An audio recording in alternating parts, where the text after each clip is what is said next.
ఓం నమః శివాయ.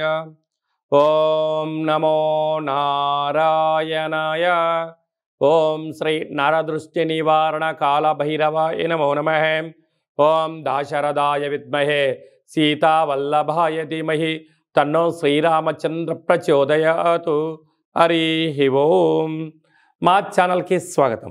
చూస్తున్న వీక్షకులకు ప్రేక్షకులకు ప్రియ కాళ భైరవ భగవద్బంధులకి స్వాగతం పలుకుతూ మమ్మల్ని ఎంతగానో ఆదరిస్తూ ఉండబడినటువంటి ప్రియ సోదరి మణులు అందరికీ కూడా సనాతన ధర్మ వీక్షకులకు సంరక్షకులకు శ్రీరామనవమి పండగ శుభాకాంక్షలు. అందరము రామనామాన్ని జపింపచేద్దాం, ధర్మాన్ని కాపాడుకుందాం, ధర్మబద్ధమైన జీవితాన్ని పొందుదాం.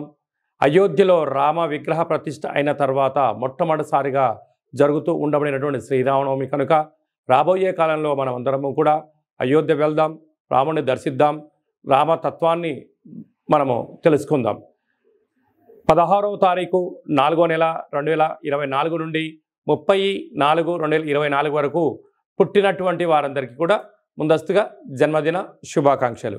గతంలో వివాహం చేసుకున్న వారికి వివాహ వార్షికోత్సవ శుభాకాంక్షలు. ద్వాదశ రాశుల్లో గ్రహ గమనాన్ని ఒకసారి వీక్షింపచేద్దాం. మేషరాశిలో రవి మరియు గురు సంచార స్థితి, కన్యరాశిలో కేతు సంచార స్థితి, కుంభరాశిలో కుజుడు మరియు శని సంచార స్థితి, మీనరాశిలో బుధుడు శుక్రుడు మరియు రాహు సంచార స్థితితో ద్వాదశ రాశుల్లో గ్రహ గమనాలు ఈ విధంగా ఉన్నాయి. కర్కాటక రాశి వారు చైత్రమాస పూర్ణిమ సందర్భంగా ఎలాంటి విధి విధానాలు పాటించాలో ఈ వీడియోలో సవివరంగా సంపూర్ణంగా తెలుసుకుందాం.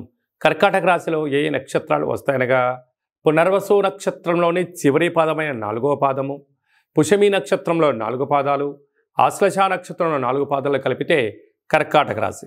కర్కాటక రాశిలో పుట్టినటువంటి వారందరికీ కూడా డేటా ఆఫ్ బర్త్లు లేనటువంటి వారికి పేరు యొక్క మొదటి అక్షరాన్ని అనుసరిస్తూ ఆ రాశిని తెలుసుకునే ప్రయత్నం చేద్దాం. హి, హు, హే, హో, డా, డి, డు, డే, డో అక్షరాల వారందరూ కర్కాటక రాశి జాతకులే. కర్కాటక రాశి యొక్క అధిపతి చంద్రుడు.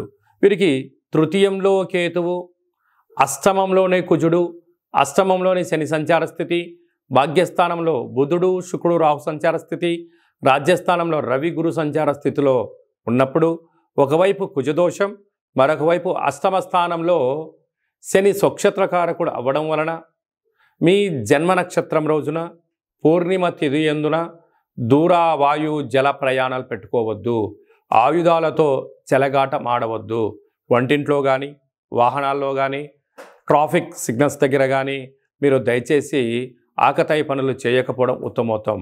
దీనివల్ల మృత్యుగండం మృత్యుగండము అలాగా జలగండాలు పొంచి ఉన్నాయి, తస్మాత్ జాగ్రత్త.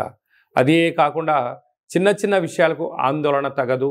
పెద్దవారితో మాట్లాడేటప్పుడు ప్రభుత్వ అధికారులతో మాట్లాడేటువంటి కాల సమయంలో ఆచితూచి మాట్లాడడం, తెలిస్తేనే మాట్లాడడం, తెలియలేదు తెలుసుకునే ప్రయత్నం చేయడము, అపహాస్యానికి దూరంగా ఉండే ప్రయత్నం చేయగలగాలి.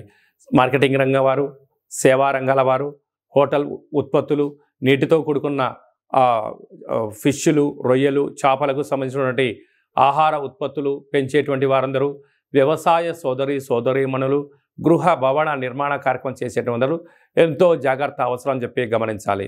కనుక ఈ చైత్రమాస పూర్ణిమ రోజున ఒక తెలుపు రంగు క్లాతులో ఒక దోషుడు అన్నాన్ని పోసి అరదోషుడు పెరుగును వేసి తెల్ల ఉల్లిపాయలు తెల్ల ఉల్లిగడ్డల్ని ముక్కలుగా చేసి ఒక ఆవునేతితో దీపం వెలిగించి దిష్టి తీసి ప్రవహించే నీటిలో వేయడం వలన అపమృత్యు దోషం నివారణ అవుతుందని చెప్పి గమనించాలి.